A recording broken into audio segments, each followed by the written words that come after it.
Hey Canucks fans, welcome to Clay's Canucks commentary for Thursday, May the 31st. I'm Clay Emo at Canuck Clay on Twitter. I'm at Clayton Emo on Instagram, and I'm a founding member of the GLCPC, the Good Looking Canucks Positivity Club. Some positive news this morning. The Vancouver Canucks announced that they have signed 2017 draft pick Michael DiPietro, the goaltender, to a 3-year entry-level deal. DiPietro was the goaltender of the year in the OHL, the Ontario Hockey League, 7 shutouts for the Windsor Spitfires, and most recently he traveled as the 3rd goalie on Team Canada in the recent World Hockey Championships. He didn't get any games formally, but he got to travel with the team, practice with the team, work with the team, study with the team, and in essence be around pros like McDavid and Horvat and Ekblad and Schwartz and Eberle and so on and so forth. So obviously very good experience for the youngster. He will not be joining Utica next year. He's too young, so he'll be going back to junior for at least one more season. And when you look at the Canucks goaltending situation, Jacob Markstrom has 2 years left on his contract. Anders Nilsson has 1 year left on the contract. Last week I talked about will Demko be able to make a dent and play some games this year, maybe unseat Nilsson as the backup. And then maybe we're looking at Demko at least challenging for the starting job maybe in 2 or 3 years' time. Definitely, well, it'll be interesting to see what happens when Markstrom's contract ends. So you have Demko, and now you have DiPietro waiting in the wing. So maybe 6-7 years down the road, you see a combination, a goaltending tandem of Thatcher Demko and Michael DiPietro. That's pretty exciting, but obviously, let's not get too far ahead of ourselves. DiPietro still going back to junior next year, not even going to Utica. And then we'll see what happens from there. Lots of time. He's so young. And as we know, goaltenders, a lot of them take a long time to develop. With the signing, the Canucks have now signed 5 of their 8 2017 draft picks. That's Pettersson, that's Gadjevich, that's Lind, that's last week's Petrus Palmu, and now that is Michael DiPietro. So they've signed 4 forwards and 1 goalie. Coincidentally or ironically or whatever the word is, the 3 guys they haven't signed yet are the 3 defensemen. Rathbone, who's going to Harvard, Gunnarsson playing in Sweden, and Matt Brassard, who was taken with their last pick or in the final round last year. So again, 5 of the 8 2017 draft picks have been signed by Jim Benning to entry-level deals. One other thing I want to talk, actually 2 other things I want to talk about real quick. I want to say a big shout out and thank you to Mike. Mike is at Top Shelf Hockey Vids. I'll link to his video and his Twitter down below. He actually invited me and Brett Maroki on defense. He invited the 2 of us to be in his series of previewing and recapping all 31 NHL teams, their season last year, looking at next year's season. So I was able to come in and I shared a little bit about what I thought were going to be some interesting roster battles for next year, a goaltender, defense, and forwards. And then Brett came in and did his good thing that he usually does with the prospects, and he talked about kind of who's in the prospect cupboard. And so we made for a nice collaboration, Brett, myself, and then of course Mike, Top Shelf Hockey Vids out of New Brunswick, a good Canadian, a good Maritimes Atlantic boy. So check out that video down below. I'll put it in my description. So good job once again, Mike, and thanks for inviting both of us on. Lastly, I want to just let you know that I went to the annual Vancouver Canucks season ticket member seat relocation night last night. It was basically a chance for us to go in and look at our seats and commit to them again, or upgrade or downgrade, whatever it may be. And it was, I don't know if it was ironic or coincidental, but they had the Vegas Golden Knights Washington Capitals Game 2 on all the screens in the arena.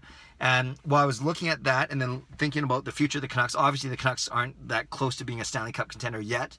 But I wasn't sad, I wasn't upset, I was actually excited at the likes of thinking about seeing Pettersson and Besser and Horvat and Dahlin and Demko and Juolevi and Gadjevich and Lind and all these guys coming in to play for the team in the next 2, 3, maybe even next year, but in a few years from now. So obviously the future is bright, and I can't wait for that future to come.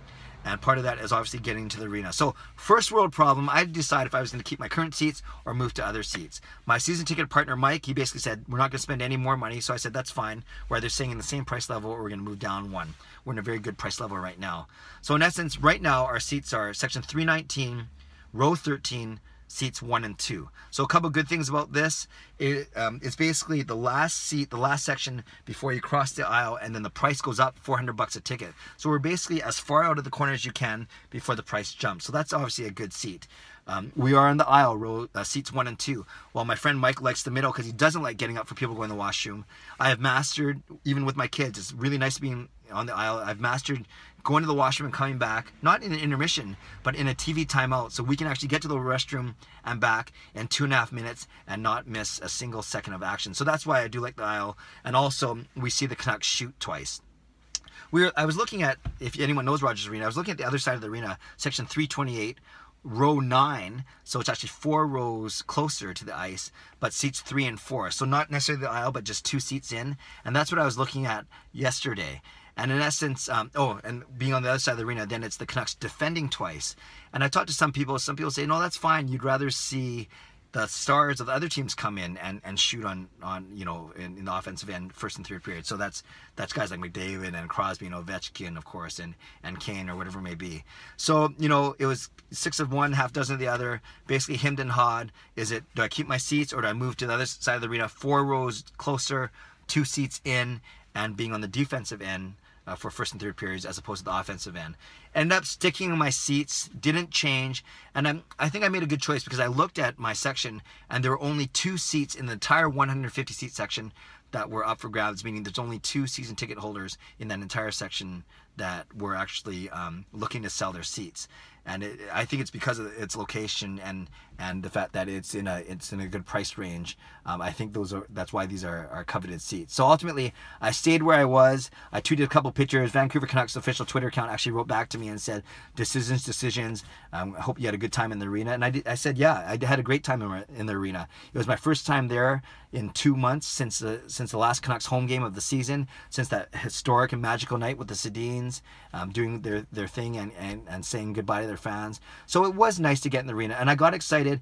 I was confirmed by my seat selection, thinking that maybe I'll see a lot of goals in the first and third period right in front of me from Pettersson and from Besser and from Horvat and the likes. So I'd be interested to hear what you guys think as hockey fans, whether Canucks fans or not, just simply as hockey fans, whether you go to games as a season ticket member or simply you buy tickets whenever you can. When you go to a game, do you care about offensive end versus defensive end? Do you like seeing your team shoot on the first and third period versus the other team? And that's, of course, presuming you're on the ends. Do you like the middle versus the aisle? I'd love to hear what you think about that. And ultimately, if you know anything about Rogers Arena, do you think I made a good choice sticking my 319 seats on the aisle, row 13, offensive end, versus moving to 328, row 9, seats 3 and 4, defensive end? Anyways, that was a lot of blabbing about a first world problem. I'm very blessed to have Canucks season tickets, and I can't wait to see what happens next year. So leave a comment below. Love to read and react and reply, whether it's about the signing of Michael DiPietro, whether it's about the goaltending situation, whether it's about the fact that the Canucks are doing a good job signing their 2017 draft picks, or maybe it's a comment about where you like to sit when you go to a game and whether or not you think I made a good decision or not in keeping my seats. Or just say hello. That's fine too. Subscribe to the channel if you haven't done so already. Hit the bell button so you get notified when I put a new video up. Give this video a like if you like what I'm doing. And most importantly, have a great day. God bless, and go Canucks go.